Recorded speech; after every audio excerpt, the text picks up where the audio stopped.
Selamat pagi, saudara-saudara. Apakah suara saya bisa didengar? Selamat pagi, Sudah Prof. terdengar, Prof. Bisa ya? Sudah Baik, terima terdengar, Prof. kasih. Baik, terima kasih. Jadi di eh, monitor layar saya terlihat sudah 82, terus naik ini pesertanya ya. Baik, pertama-tama sekali lagi saya ucapkan selamat pagi. Semoga semuanya dalam keadaan sehat dan berbahagia ya. Terima kasih. Ya, sesuai dengan edaran rektor, mulai Senin ini sampai Kamis mungkin ya, tidak libur tetapi kerja eh, boleh online, ya, work from home atau work from anywhere lah, karena perjalanan mungkin ada yang mudik dan lain sebagainya ya. Eh, kita ikuti. Jadi hari ini kebetulan yang patologi klinik itu hari ini kita akan membicarakan mengenai pendalaman di praktikumnya tentang teori kemarin. Lalu besok saya lanjutkan dengan kelainan eritrositnya yang merupakan kelanjutan dari kuliah minggu lalu. Hari ini, jadi mungkin tidak sampai sejam, jadi 50 menit kami isi dengan pendalaman dalam praktikum yang mungkin beberapa kali sudah kami singgung-singgung, tapi sekarang lebih diperdalam tentang praktikum eh, evaluasi eritrosit. Izin saya akan menyampaikan agar terarah dengan eh, slide sebentar. Iya, saya coba sudah tampilkan. Apakah saudara-saudara bisa melihat di layar? Sudah Sudah, terlihat. Prof. Ya, baik. Kita akan lanjutkan dengan praktikum patologi evaluasi eritrosit. Selasa lalu kita sudah kuliahkan evaluasi eritrosit dan gangguannya. Besok kita bicarakan gangguannya. Nah, sekarang memperdalam. Jadi kalau saudara-saudara lihat gambar di sebelah ini, nah ini dah bentuk eritrosit dilihat dari mikroskop yang tercanggih inilah, dengan warnanya bisa jelas, eritrosit mamalia. Jadi bentuk bikonkav seperti, ya, di sini cekung, dari bawah juga kita lihat cekung. Ya, dari samping akan terlihat seperti ini, bagus sekali ya. Berwarna merahnya juga dapat dia warnanya ya. Untuk mamalia, ya, nanti kita lebih banyak pakai contoh pada anjing ya. Baik, hari ini kami akan memperlihatkan beberapa hal terlebih dahulu. Pertama adalah bagaimana, karena dalam memeriksa eritrosit kita butuh sampel darah. Ya, peralatan sudah disampaikan oleh Bu Dewi ketika di laboratorium. Nah, sekarang bagaimana how we collect the sample, the blood sample itu sekarang ya. Tapi sebelum ke sana, saudara-saudara harus tahu dulu komposisi dari darah. Berulang-ulang saya sudah katakan. Kami pakai ilustrasi ini saja ya. Nah, ini bisa dilihat di layar. Lihat, Prof. Oke. Eh, Sampel darah ini, jadi kalau kita ambil darah ya sebagai sampel, ya mungkin berapa cc, maka dia akan terbagi, dibiarkan mengendap sel darah merahnya ini, red blood cell, yang kurang lebih adalah 45%, sementara cairannya, plasmanya itu 55%. Kemudian ada buffy coat di sini yang ya jumlahnya kurang lebih kurang dari 1%, sehingga keseluruhan 100% dari whole blood tersebut. Buffy-coat ini terdiri dari trombosit, platelet, dan leukosit, white blood cell. Nah, kalau kita terjemahkan, ini saya ambilkan dari buku anatomi ya anjing misalnya ya. Kita ambil sampel darahnya, ya, kita tahu bahwa persentase volume darah anjing itu terhadap berat tubuhnya itu adalah 7%, sedangkan cairan yang lainnya 93%. Dari sampel darah yang kita dapat ini gambar ini kemarin jadinya ya. Jadi benda-benda korpuskuler, jadi benda-benda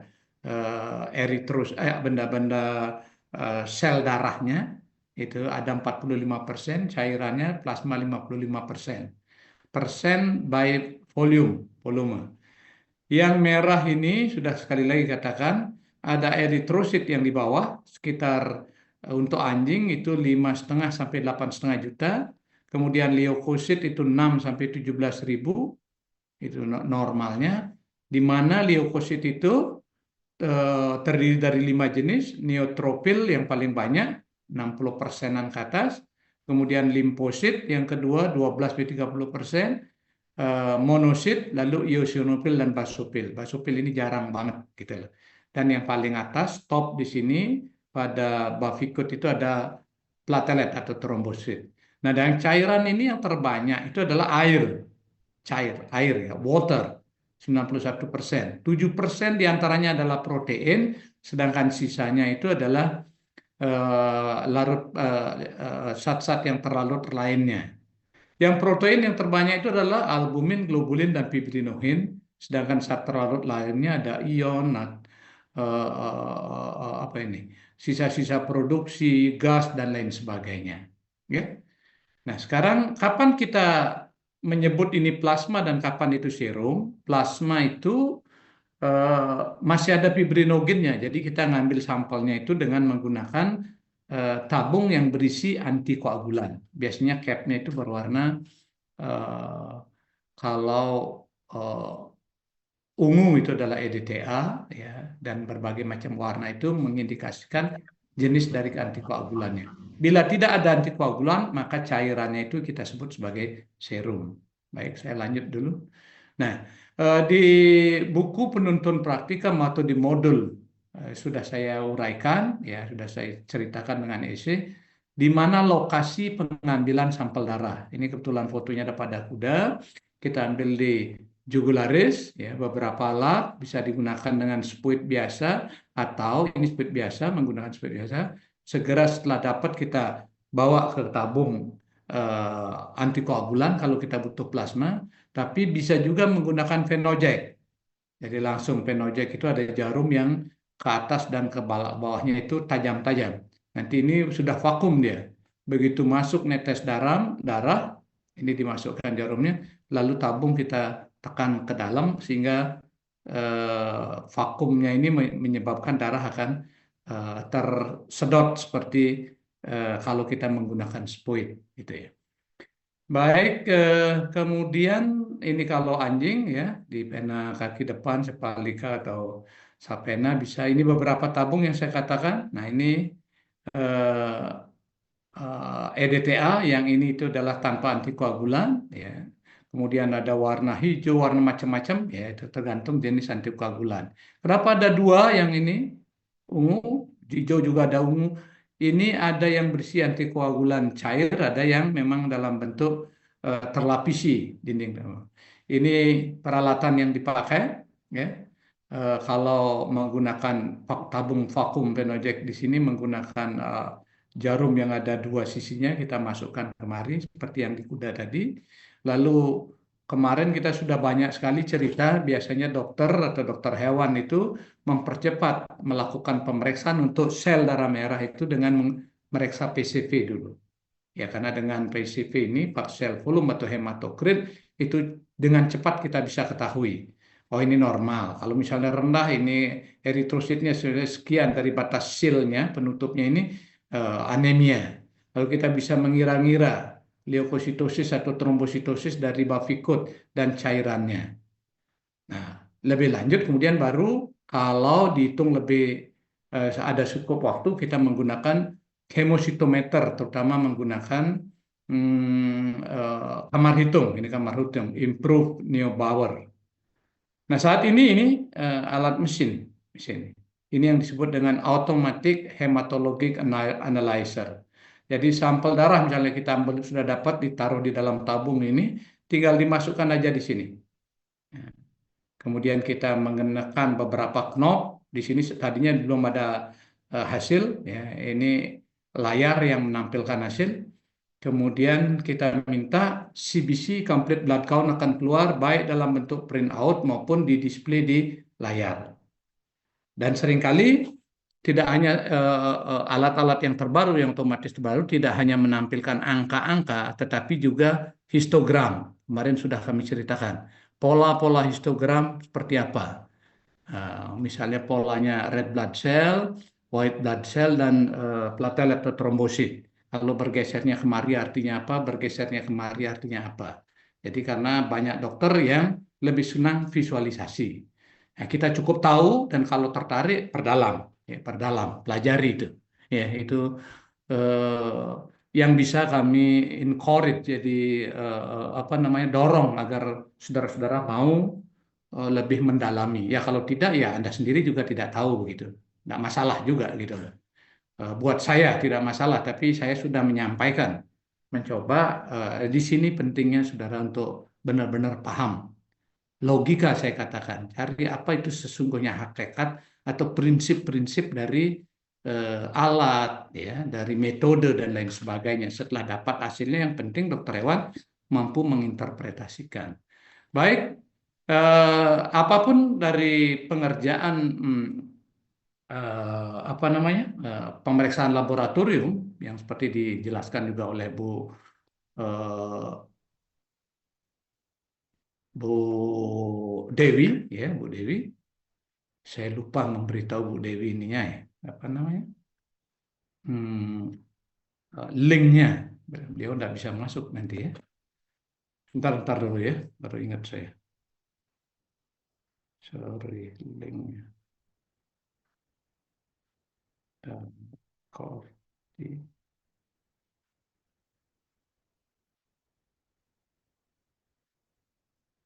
Dewi.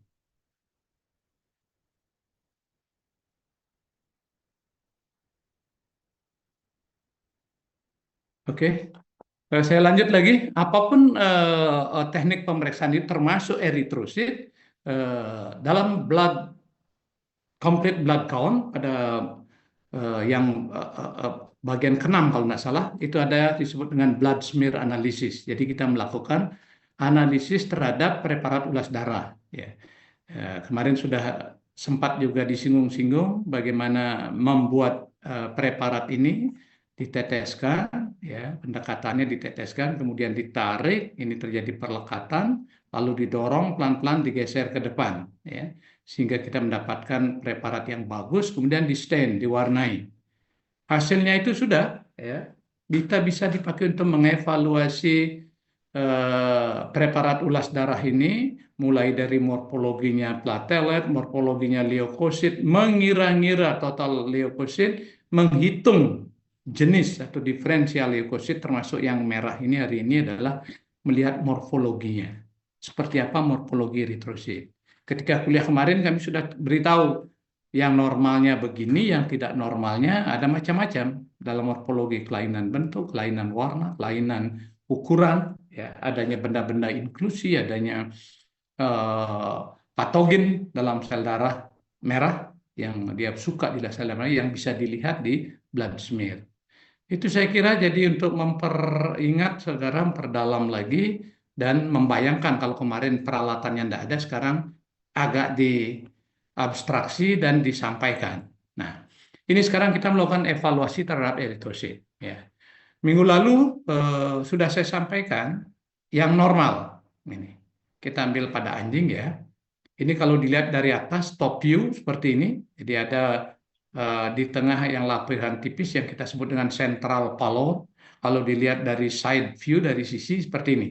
Ini cekung di atas, ini juga cekung.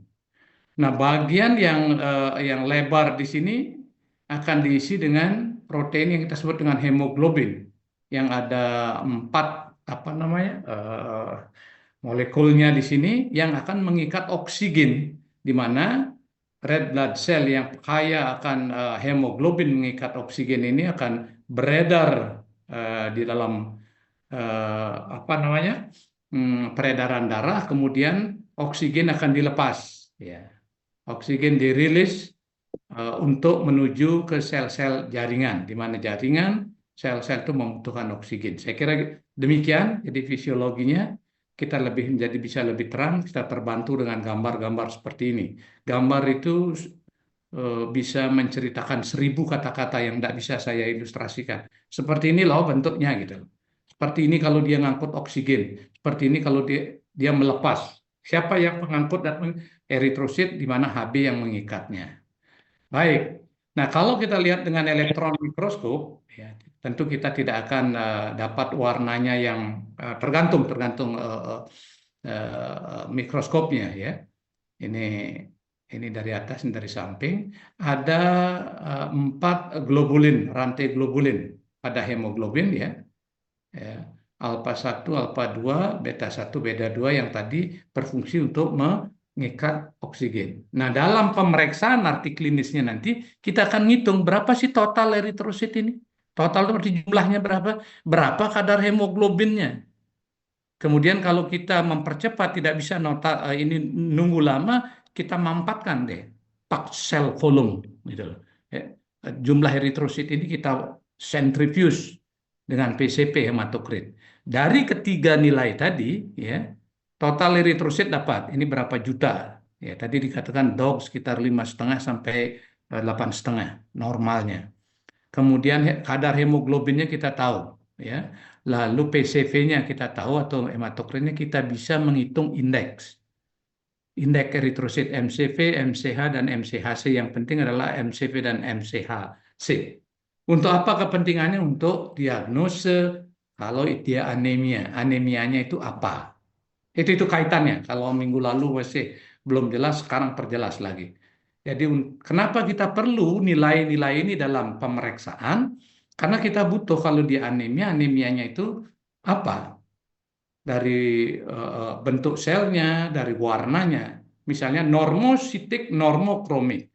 Ada anemianya normal masih sel darah merahnya, bentuk cuman berkurang aja.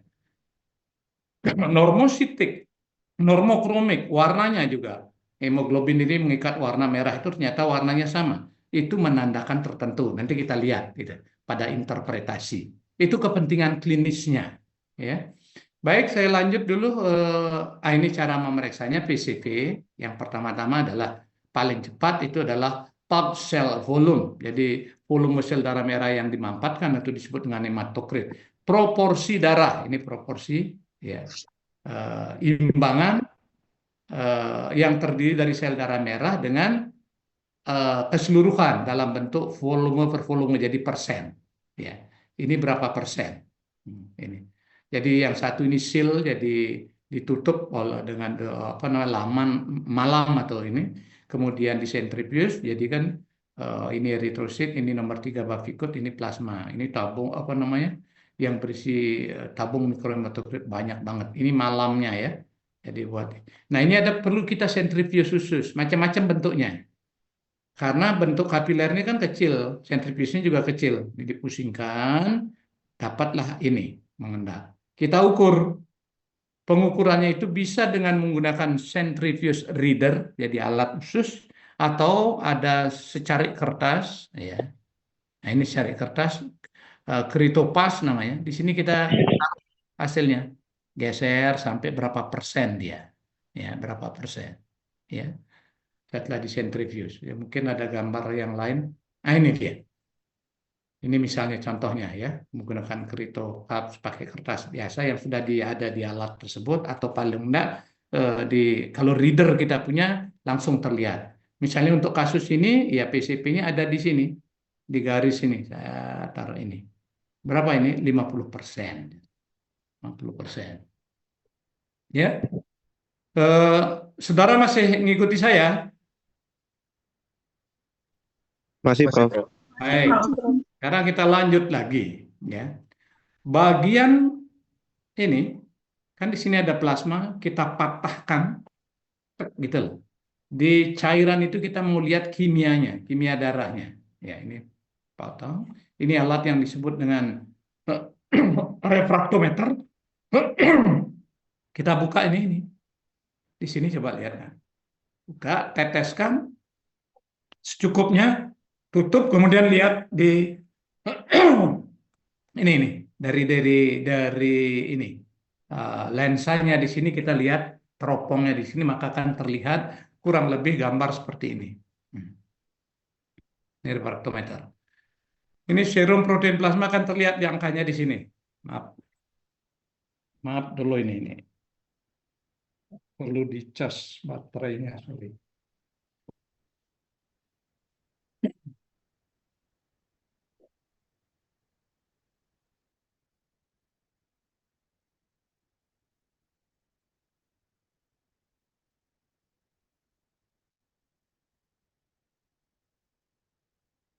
Ya, sorry. Tadi masih kecil, saya nggak perhatiin.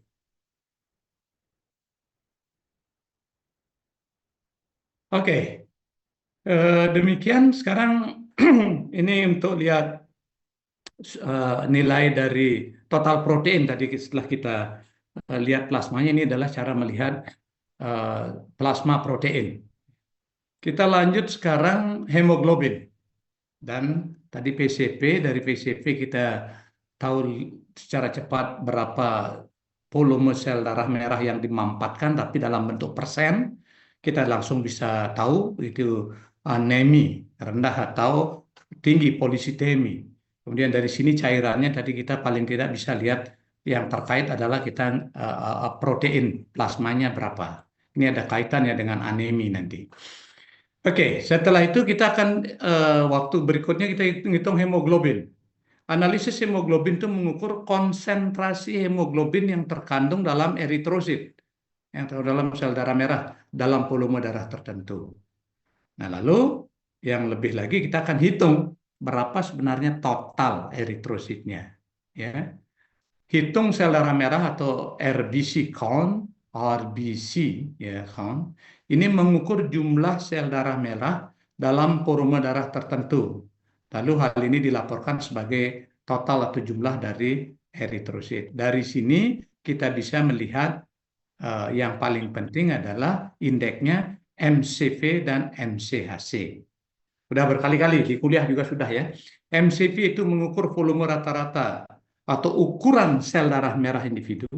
Dari sini kita akan tahu ukurannya. Kalau MCV-nya besar itu berarti makrositik, ukurannya besar. Kita sudah tahu kemarin, berkali-kali saya terus ingatkan kalau besar ini berarti sel darah muda. Kalau dia anemi ada MCV bagus, berarti anemianya regeneratif. Itu sel darah merah mungkin retikulosit atau sebelum retikulosit dia sudah ada di peredaran darah. Kemudian MCHC, ini yang penting. MCH ada juga tapi kita MCHC dan MCV. Mean corpuscular hemoglobin concentration, ini parameter lain yang secara klinis membantu mengevaluasi eritrosit dengan adanya anemia. Ya, ini akan mengukur rasio berat hemoglobin dengan volume darah.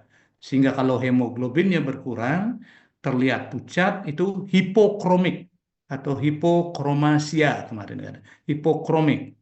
Kalau normal, normokromik, hiperkromik itu jarang. Ya, biasanya relatif gitu. Baik, selain itu, yang ada kaitan kepentingan klinis, ya saya katakan yang klinis saja dalam rangka diagnosis, klinis itu diagnosis, prognosis, dan pemilihan treatment, itu kita perlu memahami RDW, Red Cell Distribution Wave, lebar distribusi sel darah merah. Semakin lebar berarti bervariasi, gitu. Jadi RDW itu adalah ekspresi numerik dari variasi ukuran sel darah merah. Variasi ukuran sel darah dari sel ke sel dalam sampel darah ini disebut anisositosis. Artinya kalau ada yang kecil, ada yang besar, ada yang normal, itu variasinya banyak, itu kita sebut dengan anisositosis. Ya. Anisositosis ini ditandai pada kasus anemia yang berat. Jadi begitu kita lihat ada morfologi yang anisositosis, itu berarti anemia. Ya. Lalu kalau kita hitung lebar distribusi sel darah merahnya ini, jadi penyebarannya di sini, ya eh, menjadi lebih tinggi RDW-nya. Kemudian untuk lanjut lagi saya katakan menghitung retikulosit, retik, untuk meyakinkan lagi. Kalau kita ketemu retik berarti anemianya itu eh, umumnya, tidak selalu, tapi umumnya itu kita bilang, oh ini degeneratif. Ini anemia, pasti anemia ketemu retik, banyak gitu. Hitungan jumlah bentuk sel darah merah yang belum matang per jumlah total sel darah merah. Hitungan ini digunakan untuk mengkarakteristik jenis anemia pada hewan. Ya. Oh, anemianya degeneratif. Jadi itu bagian-bagian yang penting untuk sel darah merah. Ya, sel darah merah. Baik, ini alat-alatnya. Ini yang sederhana untuk mengukur HB, hemoglobin kita nyebutnya hemoglobinometer Sahli. Ya, karena Sahli yang menemukan. Sangat-sangat sederhana, ya, sangat sederhana. Jadi tabung Winthrop namanya ini, tabung Winthrop yang kalau panjang Westergren. Ini diisi darah dengan area tertentu, campur, kemudian ditetesi. Nanti bagi kelompok yang dapat tugas proyeknya itu ada hemoglobin, Anda cerita, ya, cerita dengan ini, ya. Atau kalau pakai yang otomatis dengan mesin, ya kita tidak perlu alat ini lagi. Ya. Baik, itu hemoglobin. Kalau ini untuk mengukur eritrosit, sebenarnya untuk leukosit juga bisa, tapi beda pipet yang dipakai. Kalau ini pipetnya putih, ini leukosit. Kalau kita pakai gunakan pipet yang ini sama, ini emositometer beda merek aja. Kita pakai pipet yang ada apa tanda merahnya itu namanya untuk eritrosit, emositometer untuk eritrosit. Kamar hitungnya juga sama, tadi sudah saya lihatkan. Kalau leukosit itu ya pakai ini juga, cuman pipetnya beda dan pengencernya beda. Hayam dan turp. Kalau retikulosit kita ngitungnya, maaf mungkin kemarin keliru saya sampaikan, retikulosit itu ngitungnya dari preparat ulas darah. Trombosit yuk pakai ini juga pakai, tapi ya pelarutnya adalah reseker. Nanti kita cerita itu. Sekarang eritrosit aja dulu. Baik, ini saya kira ya diteteskan tadi. Kalau kita lihat eritrosit diteteskan di sini. Ini ditutup, maka ini dilihat di bawah mikroskop. Kelihatan ada garis-garis. Ya, mengingatkan, ini garis-garisnya. Di kamar hitung. Ini bagian yang pojok kiri, pojok kanan, pojok bawah kanan dan pojok bawah kiri ini untuk menghitung leukosit. Eritrositnya di mana? Ini di sini. Cari dulu di tengah-tengahnya, kemudian ini diperbesar, maka lihat ujung, ujung, tengah, ujung ada 5 kotak. Ya. Nah ini kalau saya perbesar begini, jadi ini leukosit, di sini yang eritrosit, kotak ini. Kotak ini harus diperbesar, tidak bisa dengan perbesaran lemah, perbesar. Ini WWWRR. Oke, cara mereksanya begini. Dihitungnya, cara ngitungnya bergerak dari sini, turun, bergerak sini, bergerak sini. Ini contohnya. Bergerak sini. Nah, jangan sampai ada double count, jadi double hitung. Nanti kelihatannya tinggi nanti gitu. Misalnya seperti di sini. Yang ada di sini jangan dihitung 2 kali, terutama yang berada di nempel di sini. Ketika bergerak di sini, kalau di sini sudah dihitung, di sini jangan. Yang nempel di garis maksud saya. Ya. Itu Anda biasakan. Lihat di bawah mikroskop ini. Nah ini seperti terlihat ini. Oke, ini eritrosit. Bergerak sini, bergerak sini, bergerak sini, bergerak sini. Baik. Saya kira itu teknis sehingga total eritrosit bisa didapat. Nah sekarang ini lebih banyak orang menggunakan alat otomatis. Ini alat otomatis. Yang kita punya di rumah sakit hewan itu mirip ini. Ya. Ini untuk fat ini. BC 2200 fat. Ya. Nah, bisa di display. Dan ada 2 sekarang. Kalau yang satu itu hanya dipnya 3 dip. Kalau yang satunya lagi sudah 5 dip. Artinya 5 diferensial bisa. Ya. Darah tinggal dimasukkan kemari, ya, langsung ditekan ini knop, keluar dalam bentuk printout. Ada gambar nanti ini, ada apa namanya hemogramnya, ya. Jadi ada grafiknya yang kita tahu, pola-polanya sudah saya jelaskan kemarin. Baik, setelah itu apa lagi nih? Nah ini kalau kita juga melanjutkan dengan pemeriksaan tambahan dengan melihat laju endap darah atau erythrocyte sedimentation rate. Tabungnya disebut dengan tabung Westergren. Ini metode Westergren. Ditaruh dalam satu rak yang tegak, lalu dibiarkan berapa cepat penurunan dari, tidak usah disentrifuge, penurunan dari eritrosit di sini. Nah, eritrosit di sini sangat terpengaruh dengan adanya kerapuhan, fragility eritrosit. Jadi sel fragility. Jadi kerapuhan dari sel darah merah semakin rapuh dia akan semakin cepat dibandingkan dengan yang normal. Pelan dia pelan. Ya. Itu dilihat dalam berapa jam atau bahkan sampai 1 malam mungkin overnight gitu. Lalu kepentingannya untuk apa? Untuk anemia. Tadi sudah mendukung praktikum kita, kepentingan untuk anemia, diagnose terutama. Kita tahu diagnosenya kelainan. Besok kita akan ceritakan lebih dalam, tapi sekarang untuk biar ada ngecun aja, untuk apa kita periksa itu? Pertama-tama dan yang utama sekali untuk melihat adanya anemia.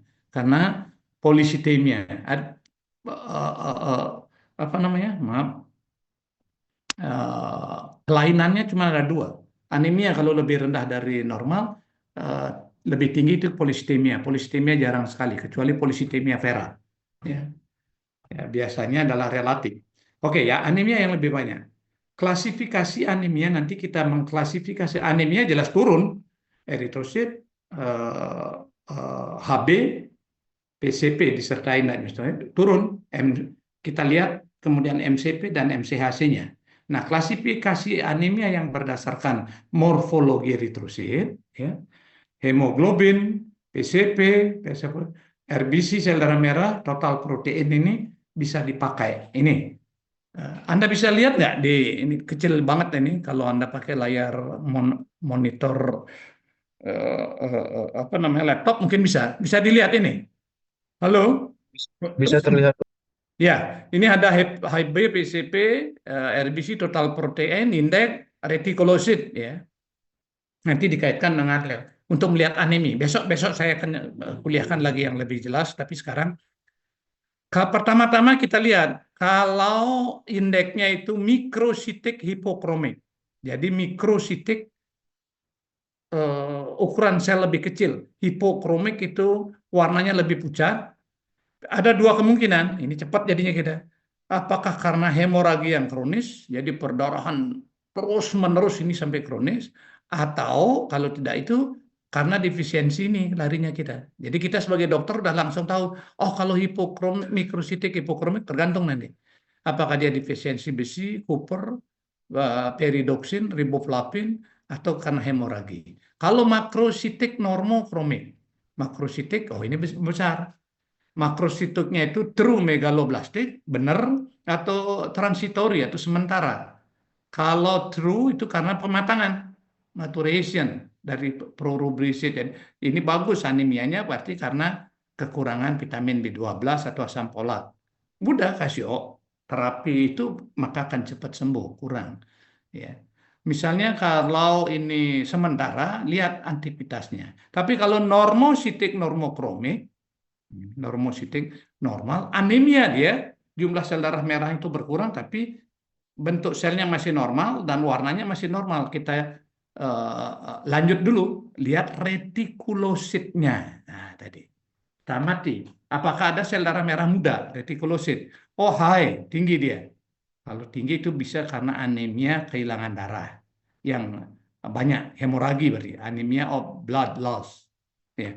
Kalau low, sama sekali nggak ada, ya kita harus berpikir bahwa anemianya itu under production. Jadi produksinya menurun. Kenapa? Kita lihat leukosit, lihat trombosit, lihat high atau low. Demikian jadi lebih mudah. Ya, berarti dokter hewannya bukan sakti dia melihat hasil, tapi dia tahu ini. Ya, ya. Ini misalnya total proteinnya ada kaitan tadi. Kenapa cairan plasma itu kita lihat total proteinnya. Kalau misalnya anemianya, retikulositnya tinggi, tapi normositik, normokromik, kita lihat total proteinnya itu low, rendah, ini rendah, berarti dia hemoragi. Nah, kalau dia high, mungkin dia anemia hemolisis. Kita lihat lagi, ada nggak morfologi, defek-defek pada eritrosit, atau tidak ada defek. Gitu. Dari sini kita bisa melakukan pengobatan. Sederhananya, saudara-saudara, pertama kali adalah anemianya begini nih. Klasifikasi anemia berdasarkan respon sumsum tulang. Regeneratif dia mampu beregenerasi atau non-regeneratif. Ini saya sering jelaskan kemarin. Regeneratif itu ada dua kemungkinan. Besok akan lebih jelas saya jelaskan. Besok kuliahnya. Hemoragi, kehilangan darah, blood loss atau hemolisis, lisis dia. Kalau hemoragi, hemoraginya di dalam, internal atau di luar. Kalau yang non regeneratif, sumsum tulangnya, ya, bone marrow-nya gagal memproduksi itu karena sumsum tulangnya gagal primer, dia yang rusak atau sekunder, begitu jadi. Atau kalau sumsum tulangnya fine-fine, non regeneratif, apakah kekurangan defisiensi? Ini ada kaitannya. Itu saya kira sudah mencoba saudara-saudara untuk dalam praktikum ini tidak hanya sekedar memperlihatkan ini alat, ini dipakai, lalu bagaimana melogikakan sehingga tujuan dari patologi klinik ini adalah Anda bisa melakukan interpretasi. Begitu ya. Ya, saya kira Bu Dewi, maaf Bu Dewi baru saya kirimin ininya. Eh, kan gitu loh. Jadi kami sudah dari awal tadi menceritakan beberapa ya ya ya hampir mirip dengan yang tahun-tahun lalu lah. Tapi saya menekankan pada kasus-kasus sekarang. Baik, saya kira saudara-saudara sudah jelas ya itu kaitannya dalam praktikum ini. Tahu bagaimana bentuk eritrosit tadi sudah saya perlihatkan, lalu kelainan apa saja yang dipakai mereksa untuk tujuan ini. Jelas saudara-saudara? Halo? Sudah jelas, Jelas, Prof. Prof. Baik, saya akan lanjut sekarang dengan beberapa kasus ya. Beberapa kasus dalam praktikum ini harus diberikan kasus. Nah, sebelum ke sana, nanti kalau saudara sudah memiliki mapping ya, pemetaan seperti ini, tinggal lanjut aja. Oh ini, dia tabel, morfologi klasifikasi anemia. Kalau dia normositik, normokromik, itu normal interpretasinya. Ya, nah, normal. Tapi kalau dia anemia, itu kita lihat mungkin ada beberapa ya defisiensi di sini. Normositik hipokrome, ini early iron deficiency. Makrositik normokromik, ini bagus. Ini berarti mungkin kurangan vitamin B12. Begitu seterusnya ya. Jadi ini dikatakan ya, kalau normositik itu non responsif, makrositik itu responsif, mikrositik itu yang tidak non regeneratif gitu. Dan seterusnya dari tabel ini kita bisa membuat diagnose. Sekarang polisitemia saya kiranya dua saja, polisitemianya eritrositosis jarang sekali Anda akan temukan. Overproduction, jadi produksi RBC-nya, eritrositnya itu tinggi oleh eritropoietin, ini hormon yang stimulir di ginjal, ini merangsang mengikuti adanya hipoksia. Ya, kalau orang berada di dataran yang tinggi itu hipoksia itu maka eritrositnya lebih banyak daripada dehidrasi. Polisitemia vera ini yang polisitemia sesungguhnya. Besok kita akan ceritakannya lebih lanjut ya. Baik, sekarang ada kasus dulu seperti ini ya. Ada sampel darah kucing dikumpulkan atau ditampung atau dikolek dalam tabung darah yang berisi EDTA. Artinya darahnya tidak menjendal, bisa kita hitung sel-sel darahnya. Namun, katanya jumlah sampel darah dalam tabung itu kurang, ya, hanya dapat sedikit gitu loh, dari yang disyaratkan, di bawah volume yang seharusnya. Lalu si petugas laboratorium veteriner ini memasukkan jumlah sampel sesuai ke dalam alat penganalisis, hematologi otomatis, jadi hematologi, lalu di hasil pemeriksaannya, ternyata menunjukkan kucing itu mulai jumlah eritrosit dan troposit yang rendah. Si teknisi lab ini dalam laporannya memberikan catatan. Setelah ada hasilnya dapat ini rendah-rendah, dikasih catatan gitu loh. Tabung tidak terisi sampel sesuai yang disyaratkan dalam kurung-kurang. Gitu. Nah, pertanyaan dalam kasus ini, mengapa begitu penting teknisi itu melaporkan bahwa sampelnya itu kurang? Ada yang kalau mungkin di lab atau di kelas saya kelompoknya saya suruh jawab ini. Pertanyaan, mengapa kok penting? Kenapa nggak udah deh hasilnya aja dikasih, kan udah rendah. Tapi kok diisi juga di catatan di hasil bahwa sampel yang diterima, ya, tabung sampel yang diterima itu terisi sampel yang kurang. Apa kira-kira? Ya, baik, jawabannya itu adalah karena ini. Hal ini penting karena temuan anemia, tadi kan dibilang nurun dan trombosit juga turun, mungkin sekali juga tidak akurat, jangan-jangan salah. Ya. Dalam pemeriksaan betul dia dapat turun, tapi kemungkinan keliru karena jumlah sel menurun karena waktu mengencerkan sampel oleh data dalam tabung karena tidak sesuai dengan jumlah yang seharusnya. Itu ya. Kalau kasus kedua ini saya gampang ini ya. Ada glass object ketika membuat blood film, ya, kaca slide, dijatuhkan ke lantai dan pecah. Lalu penjaga hewan melihat keadaan tersebut dan mulai mengambil pecahan kaca dengan tangan kosong. Apa yang harus Anda lakukan? Tidak boleh, jangan dikasih ya. Minta penjaga tadi itu berhenti. Jangan ambil pecahan kaca itu.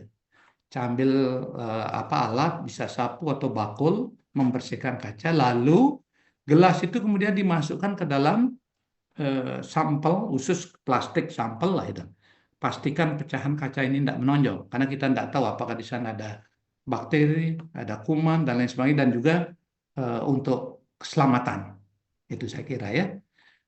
Ini kasus-kasus yang sering ditemukan di laboratorium. Lalu kasus yang ketiga, ini yang perlu saudara-saudara cermati. Nah, ini. Bisa lihat di layar. Ini kasus yang sesungguhnya. Halo? Bisa, Prof. Oke. Ya, Prof. Nanti sebelum saya lanjut dulu, Korti kelas A, kelas B, kelas C, dan kelas D sudah saya beritahu kemarin bahwa UNUD sekarang lagi meminta kembali ke OASE, mengaktifkan, dan saya sudah pelan-pelan bermigrasi dari apa namanya Google Classroom. Saya bawa beberapa materinya ke OASE. Tolong semua mahasiswa, saya lihat sudah ada sih masuk itu. Tinggal kalau yang belum lapor ke saya langsung. Saya yang akan mengaktifkan ya. Tapi saya lihat sudah sampai berapa itu? Berapa 70 atau berapa itu sudah masuk kelas A sampai D, mestinya semua sudah masuk ya. Kalau ada tolong diberitahu yang tidak bisa ya. Karena sekarang semua materi akan saya masukkan ke sana, termasuk juga nanti bekal untuk PR-nya, apa namanya, tugas nanti untuk kasus akan saya berikan tidak lagi di Google Classroom, tapi di OASE, karena OASE ini dinilai oleh bagian akademik gitu loh. Tidak akademiknya FKH aja, akademiknya UNUD. Bagaimana proses pembelajarannya? Ada enggak sudah di sana ya. Baik, sekarang kembali ke kasus yang ketiga, sinyalemennya anjing ras campuran betina umur 10 tahun. Dari anamnesa, dari wawancara diketahui bahwa setahun yang lalu anjing betina 10 tahun ini pernah didiagnosis adenokarsinoma. Jadi apa namanya, kanker lah bahasa sederhananya pada mamainya, pada kelenjar susunya. Sudah menjalani 2 kali masektomi radikal, artinya diambil sudah kelenjarnya ini ya. Jadi tumornya mamenya itu sudah diambil. Ketika diperiksa, waktu anjing itu datang, dehidrasi, kehilangan cairan banyak, selaput lendirnya pucat, ya, kuning dan lengket. Lalu direncanakan untuk memeriksa darahnya, darah diambil dan ditampung dalam tabung dengan tutup warna ungu. Kalau ungu artinya berisi antikoagulan EDTA. Lalu sampel darah yang tadi ada sudah tercampur di EDTA dilakukan pemeriksaan CBC, hasilnya ini. Hasil pemeriksaan complete blood count-nya. HCT itu hematokrit 15%, HGB hemoglobin 4,5 gram per desiliter, RBC total eritrosit 3,3 kali 10 pangkat 6, jadi 3,3 juta. Udah tahu kita berarti kalau ini dog rendah. Ini normalnya 4,9 sampai 8 lah, 8 juta. Berarti MCV-nya 78, oh lebih tinggi dari ringnya. Ya. MCHC-nya 30 lebih rendah. Ada retikulosit. Seharusnya kan nggak ada. Retikulosit itu bentuk muda. Ya. Tapi yang uncorrected, nanti faktor-faktor koreksinya ada. WBC, leukositnya 17.700. Normalnya ini normal, reference ring 6.000 sampai 17.000. Tinggi dia, leukositosis. Yang leukositosis itu setelah dilakukan pemeriksaan jenisnya ternyata neutrophil segmented. Kemarin ada yang bertanya ke saya. Apa artinya Pak segmented? Berarti neutrophil yang dewasa. Jadi ini yang 15.000, berarti di atas. Normalnya 3.000 sampai 11.000. Berarti neutrofilia. Limfositnya 531. Normalnya 1.000 sampai 48. Berarti lebih rendah. Kita nyebutnya apa? Limfositopenia. Monositnya gimana? Meningkat. Monositosis. Eosinofil lebih rendah. Ini hasil resultnya 0. Ini rentang ring normalnya. Eosinopenia berarti lebih rendah. Basofil ya normal karena jarang salin. Platelet, trombosit 48.000, rendah banget. Ini normalnya harusnya 200.000 sampai 600. Ya, platelet artinya di sini trombositopenia, betul. Lalu di pemeriksaan ulas darah ditemukan morfologi eritrositnya itu ada +1 sperosit. Masih ingat kemarin sperosit itu apa? Bentukan abnormal dari sel darah merah yang saya selalu katakan untuk mengingat-ingat, kecil, hitam, jelek gitu. Itu penanda bahwa anemianya anemia hemolitik. Dengan hanya melihat ini aja udah bisa. Ditanya pertanyaannya, apa interpretasi dan komentar Anda? Nah, itu loh. Ya, halo, masih ikut dengan saya? Masih, Prof.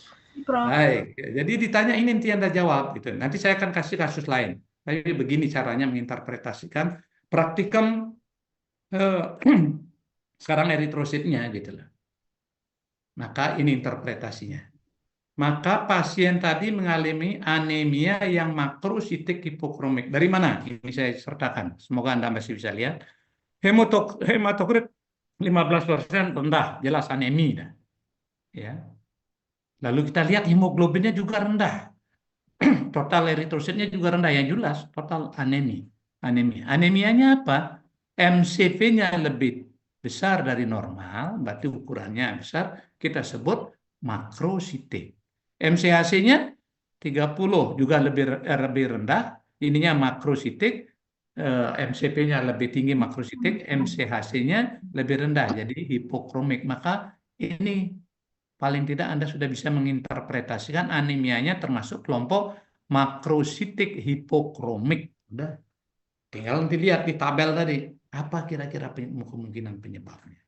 Ya, ini udah dijelaskan tadi, karena hematokrit AB ini rendah, ini juga rendah.